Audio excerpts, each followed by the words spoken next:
பஞ்சமுக தீபத்திலே 5 சுடரும் ஒன்றுதான், எந்த சுடர் காட்டினாலும் ஐயன் அழகுதான். பஞ்சலோகம் சேர்ந்து செய்த விக்கிரகத்தின் முன்புதான் வணங்குகின்றோமே சாஷ்டாங்கமாகத்தான். நதி மூலம் ஐயன் பார்த்தா அபிஷேகமேற்கிறான், ரிஷி மூலம் அதை பார்த்தா நம் கவலை தீர்க்கிறான்.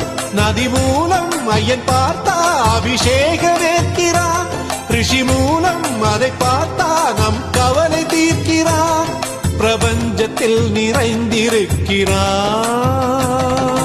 சாமியப்பா சரணமப்பா பம்பா வாசலே சரணம், குரு சாமியப்பா சரணமப்பா பந்தளராஜனே சரணம்.